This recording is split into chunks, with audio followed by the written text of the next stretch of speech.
Welcome back to Financial Therapy. It's not just about the money. I'm personal financial planner, columnist, and financial therapist Rick Kaler. Research tells us that 90% of all financial decisions are made emotionally, not logically. For nearly 4 decades, I've been helping people make better money decisions. So what makes my financial worldview different from most financial experts? I blend the nuts and bolts of financial advice with the emotions that drive making them. Good money decisions are not just about the money. So let's get started with today's episode. Thanks for joining me for another episode. I'm going to talk about something in this episode that I have never written about or talked about. And many episodes ago, I introduced the idea or started a list of behaviors that can really destroy financial well-being. And there's around a dozen of those behaviors. They were outlined in Facilitating Financial Health, a book that I co-authored with Ted and Brad Klontz. And one of those is called financial denial. And this is pretty interesting. Let's talk about what denial is. And denial is a pretty significant and powerful coping mechanism, you could call it. It's something I think all of us have encountered. It's a term that's easily thrown around. It's usually applied to everybody but us. So what is denial? It is a mechanism that involves ignoring reality. And why would we want to ignore what is? Why would we want to ignore reality? I would suggest because there's anxiety that's involved with that. So denial is a way of not feeling anxiety. So it's a medicator, like a lot of our problematic financial behaviors are. It is, in an IFS lens, something that parts of us use that are protecting those vulnerable and wounded parts of us, typically called exiles. So denial is just not acknowledging reality or denying the consequences of reality or denying that reality even exists. So when a person is in especially financial denial, it means that they're really struggling to accept something that is just overwhelming to their system, super stressful. And these parts of us are just shutting that down. And by saying what is isn't so, it soothes those difficult feelings.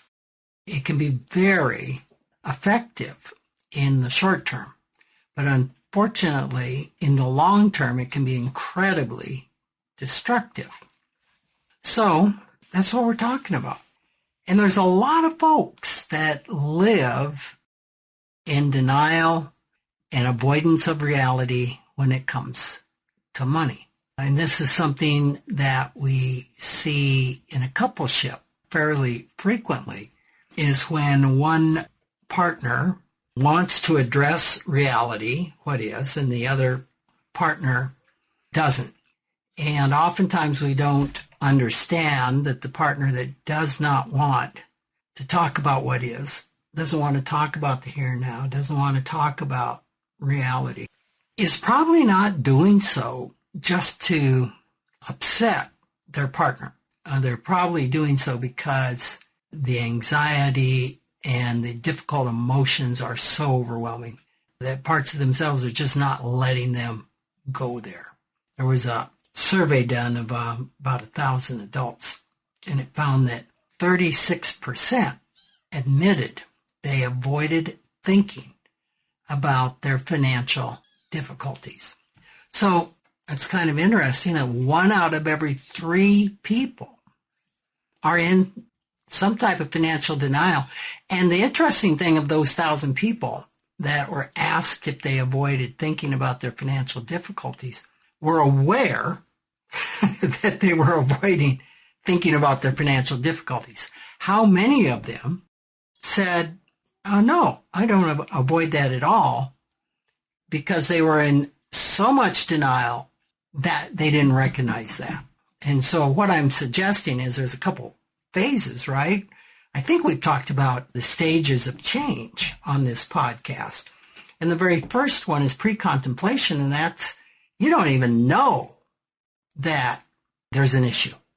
And then there's contemplation that says, well, maybe that I'm willing to consider that. So I think in the most severe form of financial denial, you don't even know you're in denial. So I'm saying that to say maybe the number of people that have participated in financial denial are above 36%.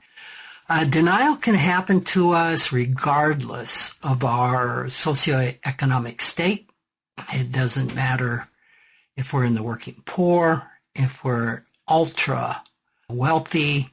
Denial is completely across the board. And when it comes to coupleship, it can really cause havoc, right? I mean, when you as a person, an individual, are in financial denial, of course, this can really impact your financial well-being. I think we can all accept that. It takes on a whole new dynamic when it's involved with a coupleship. When we're looking at a coupleship, denial can come into two basic forms. One is when you have both partners in denial, and the other is when you have one partner in denial and one partner wanting to face reality. So that's what I'd like to focus on, because like I said, I've never done anything on specifically a person being in denial. I want to delve into this idea of what do you do when couples are facing denial of one or both partners. So let's consider the couple where they're both in denial. I think this is a pretty easy one. This couple is often happier, at least in the short term. There's no disagreement because there's no problem. There's no friction. Everybody's checked out.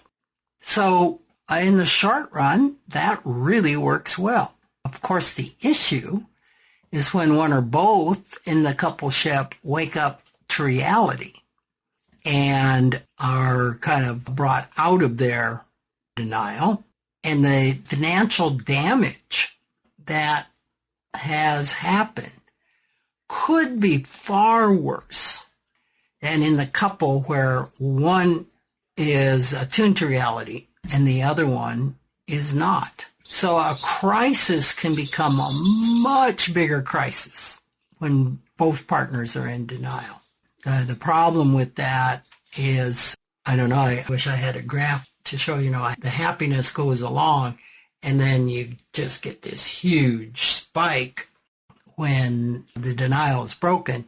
And often by that time, the crisis is so big that the options are really limited to non-existent. So that's the issue. I remember that once said to a couple that was in denial, you can choose to take action now when you both have control over the outcome and you have some options, or you can wait until this is a crisis and others make the decisions for you. In this particular couple's case, they decided to wait to remain in financial denial. And indeed, it turned to a complete crisis where they had very little control over the decisions that were made. So that's the first option, some significant advantages and significant disadvantages. The second version of denial, which I think is the more popular, the more common, I should say, is when one of the partners is in denial, the other one is wanting to address reality. And in that particular situation, you've got continual friction, right? And that scenario, that dynamic, brings a lot of couples to financial therapy, because the couple that's completely in denial, they have no need of looking at anything or financial therapy. There's not a problem. Life is good. Why should we upset the apple cart, right? I can relate to that. But when you got one partner that keeps wanting to talk about this nagging issue and bringing it up, that can bring them right to therapy. And, this can be just about anything financially. It could be drawing a will, where one partner wants to face that and do it. The other partner feels so many difficult emotions that they completely want to avoid it. It can be establishing a retirement plan, where one partner really wants to save, has their eyes on the future. The other partner probably has their eyes on the here and now, and it may be experiencing a lot of anxiety thinking about giving up what that money could do in the present to bring a connection with others or ease into the life or current pleasure in spending it in the here and now. The same with overspending, setting a budget, establishing an emergency fund. All of these are things that can bring a lot of stress into a marriage when one is wanting to look at this, consider this, move ahead with this, and the other partner is not. And as we've said many, many times, we need to understand, keep in our mind, that the partner that is in denial just would appear to be the problem. But there is a good intention of what that partner is trying to accomplish, at least what parts of that partner is. They have good intentions, and that's what we need to understand. And the fact that there's an overwhelming emotion, vulnerability, tenderness, woundedness that typically a part of them is trying to protect. So this is an argument a coupleship can have over and over and over and over and over again without getting a lot of resolution. I think another dynamic too is when this couple comes in to see a financial planner and maybe to some degree a financial therapist. Not only can the other partner, the partner that wants to address it, be making the partner in denial wrong. I think that's pretty common. But so can the financial professional, right? It's pretty easy for a financial planner or an accountant to team up, to pair with the spouse wanting to take action and trying their best to convince the partner in denial to change their mindset. I think we can understand how this would happen. You can take any example you want. Take establishing a retirement plan, where one partner wants to cut spending, the other partner doesn't. How many financial planners are going to say, well, maybe saving for retirement isn't a good thing. Maybe spending it all in the here and now is the way to go. Or an accountant that's like, well, maybe it's all right to continue to overspend. You can just borrow the money. So it's usually a challenge for the financial professional to not pair with the partner that wants to do what financially is the right thing to do, or at least appears to be the right thing to do. And so when this happens, when you have the pairing of the financial professional with the partner that wants to address it, what's that going to cause? That's going to cause a triangulation, where you have kind of a 2-against-1 scenario that usually will put the person in denial even more strongly in denial, where they will dig in their heels even more than moving ahead with the process.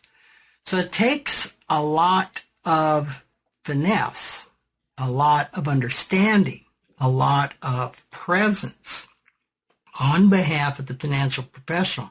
And I said financial therapist, where financial therapists could do this same thing. And it's true. Hopefully, it has a higher chance of not happening than happening. But if you have a financial therapist who hasn't done their countertransference work on their own issues and are really focused on the financial thing, and the financial professionals, I mean, typically they're wanting the best for the couple, and the best for the couple would be resolving this issue and begin saving for retirement, let's say. In a 30,000-foot picture, that's not necessarily the wrong answer. But it's going to take a lot of listening, a lot of understanding to potentially understand why the partner in denial is there, what the needs are, and how they can move ahead. And typically how both of these partners can really see underneath all of this, they want the same thing. They want connection. They want with each other. They want the best for themselves and their family, typically. So it's really important, as I said before, that we understand that the partner that's in denial is not acting illogically. And this is so important. So the parts of themselves that don't want to look at it, don't want to talk about it, are doing this for completely logical reasons. So lasting progress isn't going to be made until somebody, the partner or the professional, takes the time to really listen to the partner's protective part that's shutting down any discussion with genuine curiosity to understand that reason, not a manipulation, not in a sense of, okay, I'm willing to listen, tell me why. So that's why I'm stressing genuine curiosity, really laying our agenda aside and getting very, very curious. Now, this is a lot easier for the professional to do than the partner. And I just know this by experience. I'm in a coupleship, and there are some issues that are so triggering to my parts. I just can't get to curiosity because I am so flooded and overwhelmed with knowing what the right thing is to do, and underlying all of that within me, that's a protective mechanism, isn't it? Because I have vulnerable parts that also don't want to consider the alternative of not taking this action. So that's worth thinking about, is, always asking yourself, what are the hopes and fears? What are the hopes and fears on the part of the partner that's in denial? Can they ask themselves, well, what are you hoping to gain out of not wanting to discuss this? What's your fear if you will discuss this? An equal focus needs to be on the partner who wants to address it, because they can be wanting to address it out of the same anxiety that the partner's feeling that doesn't want to address it. So there can be so much anxiety, and I can relate to this. I have been told one of my unique geniuses is going into action. I can go into action in a heartbeat. While some people call that a unique genius, oftentimes I'm going into action because of the anxiety I'm feeling. I'm wanting to quell the anxious part that feels, well, okay, if we take action and do this and fix it or whatever, then we won't be anxious anymore. So it's really important for the other partner to consider, okay, what's my hope in establishing this retirement fund? And what am I trying to accomplish here? And what do I fear? What are my fears if this doesn't happen? And as you can probably guess, the answer in addressing this is oftentimes not 100% in favor of the denier and not 100% in favor of the person that wants to go into action. Sometimes the person going into action doesn't have all the information and is making up some stories that the situation is more urgent than it really is. Could that be a form of denial on the part of the other partner. It could be that they're not looking at reality either. So you have a situation here where financial denial can be happening on both ends, and reality is somewhere between them. So that's some of my thoughts on that. And just underscoring it's so important for the denying partner to be heard and not shut down. And it is equally important for the partner that wants to move ahead to also be heard. And the best person to hear them is the partner. And that's oftentimes the last person that's really available to hear them. And that's why having an intermediary can really work to help create the safety where that intermediary can talk to each without being triggered and really let them tell their story while the other partner listens and can hopefully hear that. And so sometimes this is really helpful. Sometimes once a partner can tell their story and feel heard, they'll be open to taking in new information that can help them compromise or help them take a different path. Sometimes it's enough to take 180% different direction. So, you can never tell exactly what the outcome is, but hopefully it's an outcome that is in the best interest of each of the partners in the coupleship. So, I think there's another dynamic that can be in play here, which is when you have a couple, one in denial, one wanting to address it. The one wanting to address it doesn't want to rock the boat and just defers to the spouses that's in denial. And I think you could make a case that this particular couple might be in the most pain of all couples, because the one that wants to look at reality by not saying anything is probably suffering twice as much as the person that's in denial. So that's another dynamic that we often see. So I hope this is giving you some things to entertain and think about.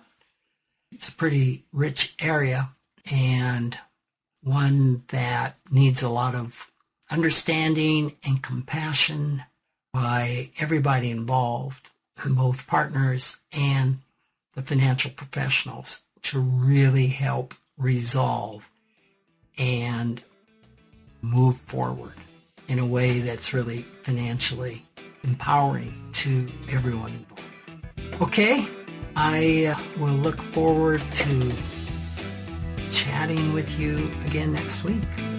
Thanks for joining me, Rick Kaler, for another episode of Financial Therapy. It's not just about the money. This is where I combine the nuts and bolts of financial advice with the emotions that drive making them. Remember, every financial behavior, whether it appears illogical to you or others, makes perfect sense when we understand the underlying beliefs, feelings, and thoughts. Sign up for my weekly blog at financialawakenings.com. I hope you'll join me again for our next episode.